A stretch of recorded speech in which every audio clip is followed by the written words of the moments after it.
வாயாடி வாத்து.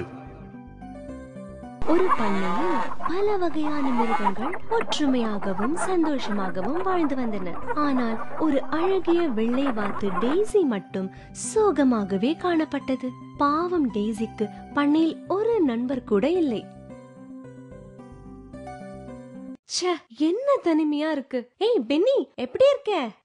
நன்றாக தான் இருக்கிறேன். நான் உன்னை அப்புறம் பார்க்கிறேன் டெய்ஸி. நில்லு நில்லு, உன்கிட்ட ஒரு முக்கியமான விஷயம் சொல்லணும். ஆமா, எனக்கு தெரியாதா இவ எதை பத்தி சொல்லுவான்னு? ஓடி போனால் பென்னி. வணக்கம் ஜென்சி, எங்க போற? என் தோழிய பார்க்க போறேன். ஓ, நான் உன்னோட வரட்டுமா? இல்ல, அது வேறு சமயம் பார்க்கலாமே. ஏன் எல்லாரும் என்னோட பேச மாட்டேங்கிறாங்க? நல்ல நண்பர்களா தானே இருந்தோம். ஆமாம், உண்மைதான். முன்பு டெய்ஸிக்கு நிறைய நண்பர்கள் இருந்தனர். எல்லோருக்கும் டெய்ஸியை மிகவும் பிடிக்கும். எல்லாமே டெய்ஸி மற்றவர்களை பற்றி தவறாக பேச ஆரம்பித்த வரை. நண்பர்களே கேளுங்க, நம்ம டைகர் நண்பர் இருக்காரே, ஒரு சரியான கோமாளி. எந்த ஒரு வேலையையும் சரியாவே செய்ய மாட்டான். அவன் எப்போதும் டெய்ஸி நிற்காமல் தொடர்ந்து டைகரை பற்றி அவதூறாக பேசிக்கொண்டே போனாள். நாட்கள் கழிந்தன. பிறரை பற்றி தவறாக பேசுவது அவளுக்கு ஒரு பழக்கமாகவே மாறிவிட்டது. ஜென்னி, உனக்கு தெரியுமா, நம்ம பென்னிக்கு மரியாதையே கிடையாது. அவளும் அவ குரலும் எல்லார்கிட்டயும் மரியாதையே இல்லாம நடந்துக்கிறா. பென்னி, நேத்து ஜென்னிய பார்த்தேனா? அவ உன்னை பத்தி என்னெல்லாம் சொன்னா தெரியுமா? உனக்கு மரியாதையே தெரியாதா? அப்புறம் இப்படியே ஒருவரை பற்றி இன்னொருவரிடம் அவதூறு பேசி வந்தாள் டெய்ஸி.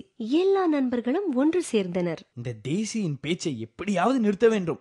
ஆமா ஆமா, ஒன்னு செய்யலாம். நாம எல்லோரும் அவளிடம் பேசுவதை நிறுத்திவிடலாம். அப்போ அவள் யாரிடம் என்ன சொல்ல முடியும்? அன்றிலிருந்து எல்லோரும் ஒரு முடிவு செய்து டெய்ஸியை தவிர்த்து வந்தனர். இப்படியாக டெய்ஸி தன் நண்பர்களை இழந்தாள். ஒரு நாள் ஒரு புது நபர் பண்ணையில் வந்திருப்பதை பார்த்தாள் டெய்ஸி. தவளையை சந்திக்க சென்றாள் டெய்ஸி.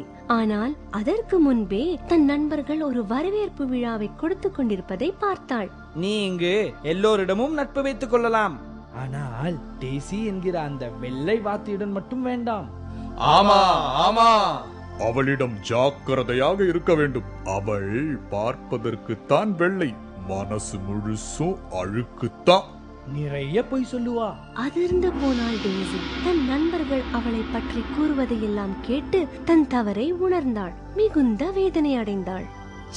நான் மத்தவங்களை பத்தி பேசும்போது அவங்களுக்கும் இப்படித்தானே வருத்தமா இருந்திருக்கும். இனிமே நான் இப்படி செய்ய போறதே இல்ல.